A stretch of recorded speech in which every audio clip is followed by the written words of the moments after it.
O luto, ele apareceu na minha vida a partir das minhas perdas, né? Eu, como você falou, sou publicitário de formação e durante toda a minha trajetória eu desenvolvi a minha carreira profissional dentro de empresas na área de comunicação e marketing. Os últimos 15 anos eu estive no Instituto Ayrton Senna, né? Que, por incrível que pareça, era um projeto de ressignificação do luto de um ídolo brasileiro, né? Eu, quando estava lá, não tinha a menor noção que eu estava fazendo esse trabalho, né, de ressignificar o luto desse ídolo. E com isso eu tirei um ano sabático depois desses 15 anos, isso foi em 2015, e eu resolvi que eu ia viajar para o exterior, porque eu não tinha tido essa experiência de morar fora, então estava tudo organizado para que eu pudesse vivenciar essa experiência que para mim era muito importante. De repente meu pai adoece, né, tem um adoecimento grave, e num processo de 30 dias de UTI, o meu pai vem a óbito, e foi um momento muito estranho, assim, porque até então eu tinha perdido pessoas, né, meus avós, amigos, né, mas nunca tinha tido a experiência de alguém tão próximo, né, e foi um processo muito complicado, porque eu não tinha muita informação de como é que era isso, e eu no núcleo de uma família muito pequena, né, eu, meu pai, minha mãe e minha irmã, né, nos vimos num momento que a gente não entendia muito o que estava acontecendo com a gente, né, e aquele desconforto, aquela dor que existia ali, como é que eu vou agora enfrentar isso, né? Então foi um processo muito complicado por falta de informação mesmo. A gente nunca tinha sentado numa mesa ou em qualquer outro lugar para conversar sobre isso. Apesar da gente saber que a gente vai morrer um dia, a gente não gosta de falar sobre isso, Eu acho que né? você tocou num ponto, né, muito importante, né? Essa é a única certeza que Sim, a gente tem na vida, né? Que nós estamos de passagem e em um dia a gente vai partir. E as pessoas também que a gente ama partirão. Mas apesar dessa certeza, parece que a gente tem uma resistência, um medo de falar no assunto e muito menos, né, de tentar se preparar, né, para isso, né. Então, eu ouço muito as pessoas dizerem: "Quando acontecer, a gente vê o que faz". Eu não vou sim. pensar nisso, como se o fato de tratar do assunto até atraísse, né, essa realidade. Sim, isso acontece mesmo. E a gente é de uma cultura que a gente não fala sobre isso, né? Então é muito evitado mesmo.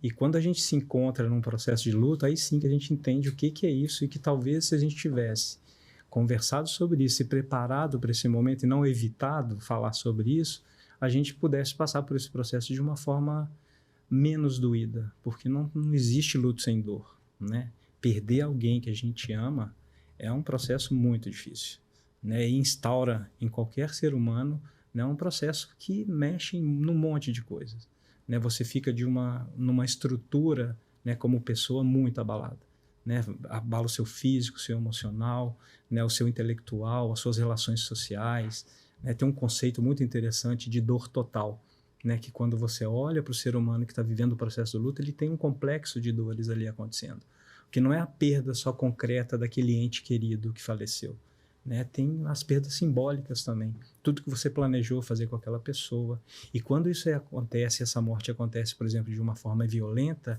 que é uma interrupção de um acidente, de um assassinato, de um afogamento, isso então é mais traumático ainda, porque não houve um preparo, né? No adoecimento de uma pessoa, você de alguma forma vai se preparando, né, no meio do caminho, e que lá na frente pode ser possível sim que você perca aquela pessoa. Então, você tem um tempo, né, para poder elaborar esse processo, né, e às vezes você não tem. E aí, quais são os recursos que eu tenho para poder enfrentar isso?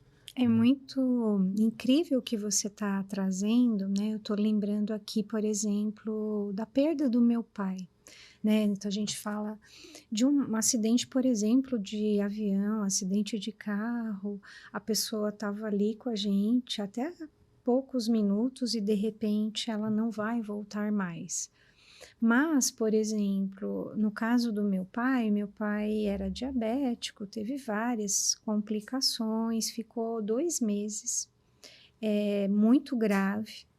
na UTI, a gente ficava nesse estado de alerta, né? Sabendo, porque todas as visitas na UTI, a equipe médica informava que ele era o paciente mais grave, então tentando, acho que de alguma maneira, nos preparar para qualquer momento isso acontecer. E o interessante foi que no dia, né, que aconteceu, a gente foi para o hospital para visita, ele ia fazer a traqueostomia nesse dia, porque já estava há muito tempo entubado. Tinha aquele horário, né, de entrar para a UTI, e aí nós e mais uma outra família foram chamados.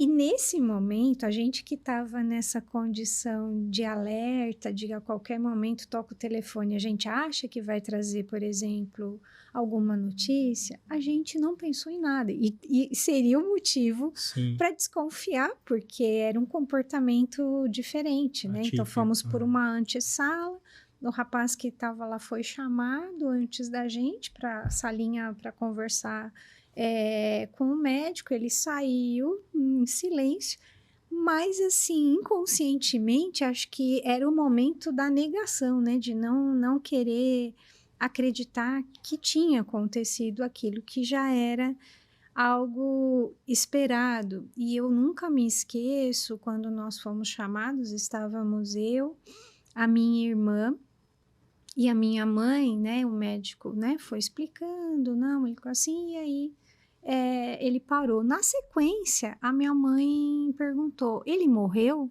doutor? Sabe, assim, querendo ter a confirmação. Sim. Né? Então, como é tão, às vezes, profundo esse processo de não querer, né, que aconteça, mesmo tendo 2 meses, teoricamente, desse preparo, né?